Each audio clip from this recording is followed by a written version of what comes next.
Assalamualaikum warahmatullahi wabarakatuh. Waalaikumsalam warahmatullahi wabarakatuh. Halo teman-teman semuanya, selamat datang di podcast kami yang podcast Generasi Aktif. Nah, pada kesempatan kali ini kita akan membahas tema yang sangat penting nih dalam pendidikan, yaitu pertumbuhan fisik anak SD, anak usia SD. Nah, pembahasan kali ini mencakup ciri-ciri perkembangan fisik anak usia SD, faktor-faktor yang mempengaruhi pertumbuhan fisik, serta implikasinya terhadap pembelajaran di sekolah. Nah, sebelum saya memulai podcast ini, kita kedatangan narasumber yang hebat-hebat nih. Bisa diperkenalkan dulu nih narasumber pertamanya, ada siapa? Saya Mona Putri.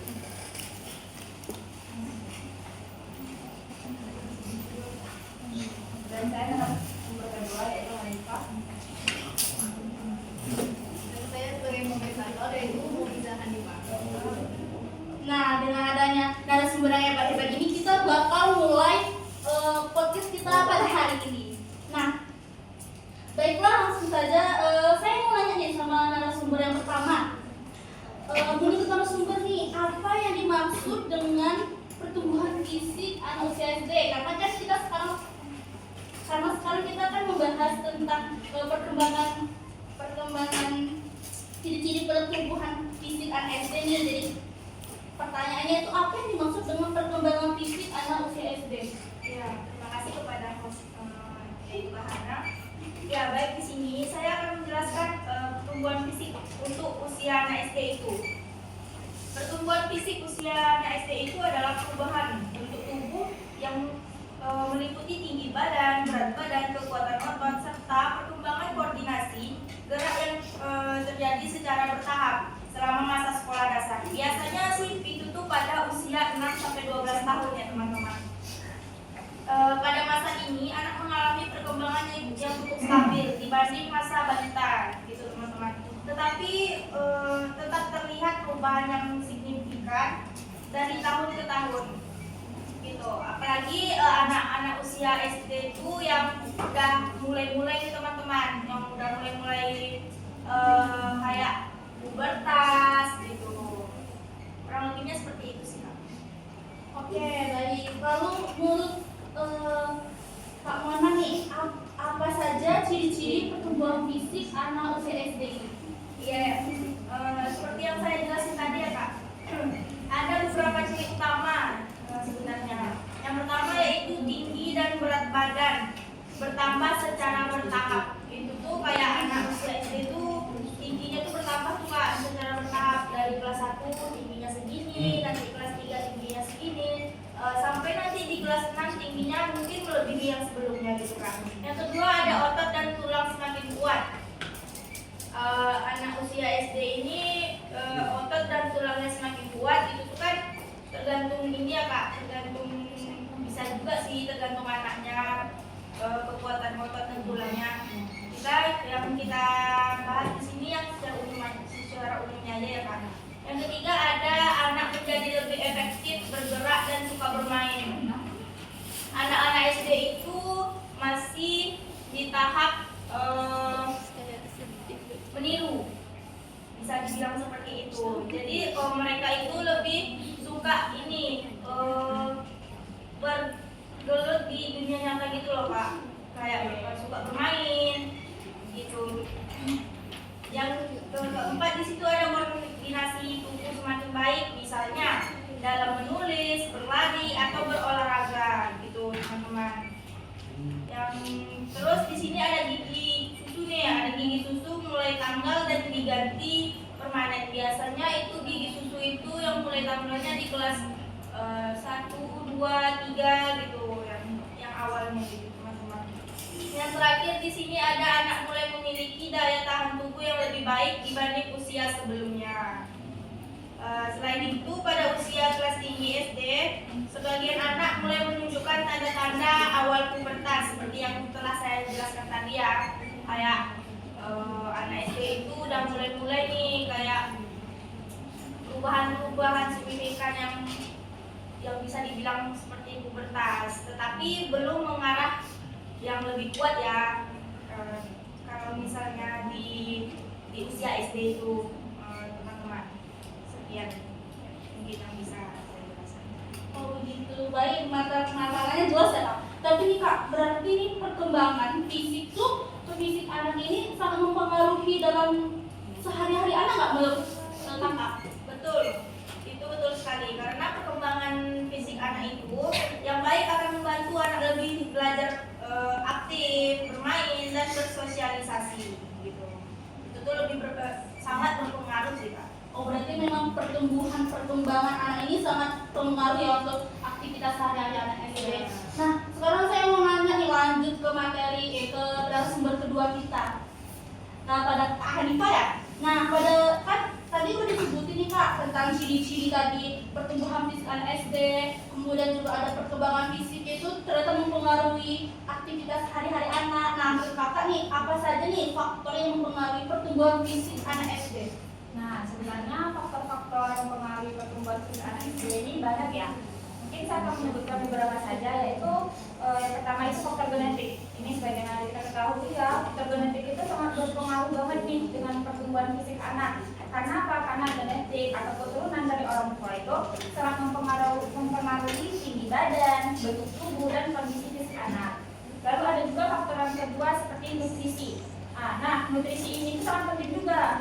Nutrisi itu mencakup apa aja, seperti asupan makanan bergizi, lalu seperti kesehatan, olahraga, dan lain-lainnya. Karena asupan makanan bergizi itu sangat penting nih untuk mendukung pertumbuhan tulang, otot, dan kesehatan tubuh anak. Lalu ada pun faktor yang ketiga yaitu kesehatan. Nah, kesehatan itu sangat penting ya. Yang mana anak tadi yang sering sakit, kalau misalnya anak sudah sakit, fisiknya bakalan terganggu. Kesehatan fisiknya bakal terganggu, begitu juga dengan pembelajarannya.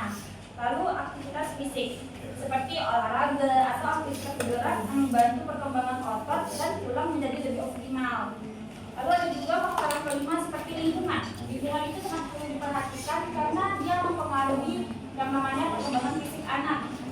Karena lingkungan yang sehat, bersih, aman, dan nyaman itu bisa mendukung pertumbuhan anak tadi dengan baik.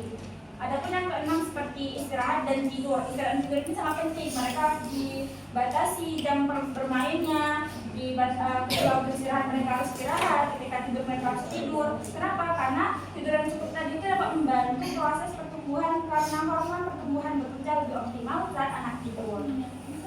Oh gitu Kak.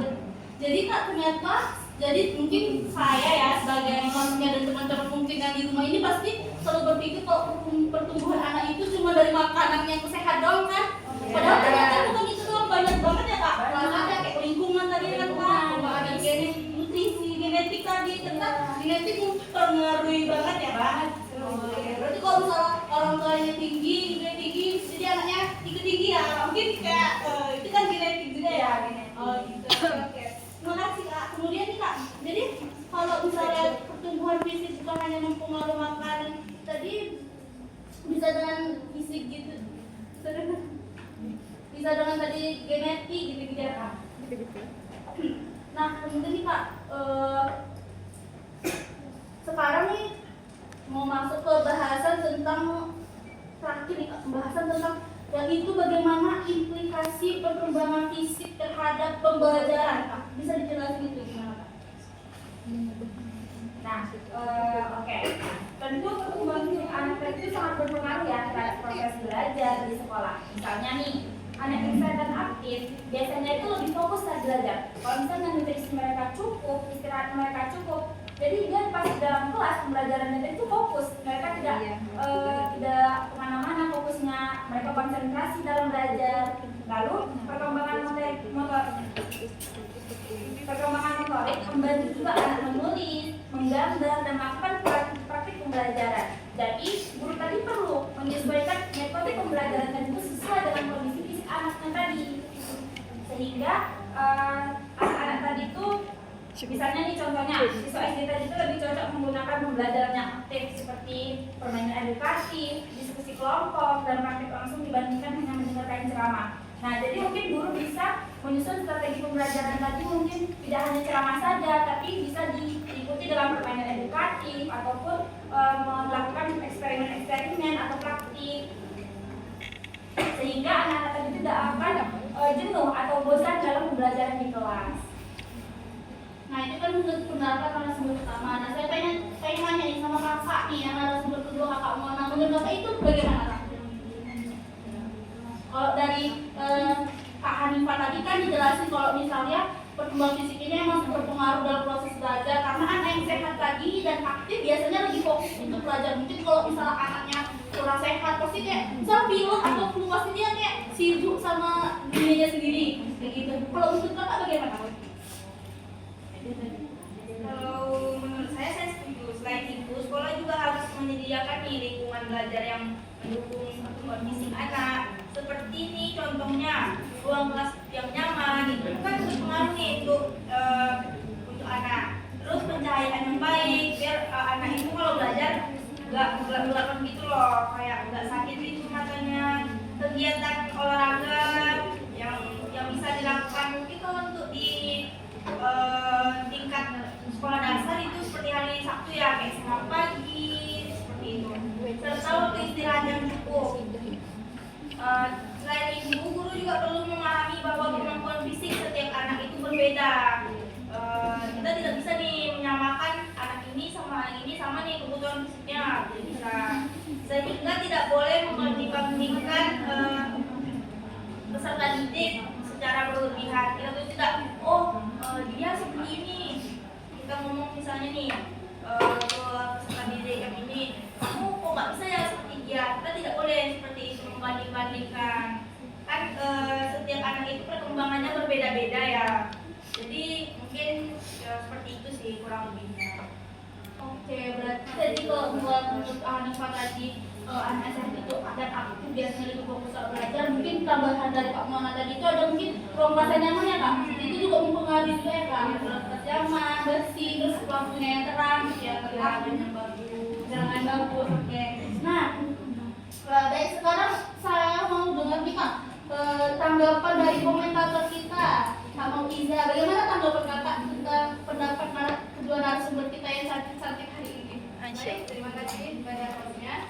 Nah, tanggapan dari saya nih sebagai komentator, tanggapan saya pembahasan dari dua narasumber kita ini sangat penting ya, karena pertumbuhan fisik anak usia SD ini berhubungan langsung terhadap keberhasilan belajar anak usia SD ini. Karena seringkali masyarakat itu fokus pada nilai akademik saja, padahal kesehatan dan perkembangan fisik anak ini juga menentukan kemampuan anak dalam menerima pembelajaran. Nah, jadi inti dari yang saya tanggapi dari dua narasumber, kerjasama antara orang tua, guru, dan lingkungan itu Kak sangat diperlukan agar pertumbuhan fisik anak itu dapat berkembang secara optimal.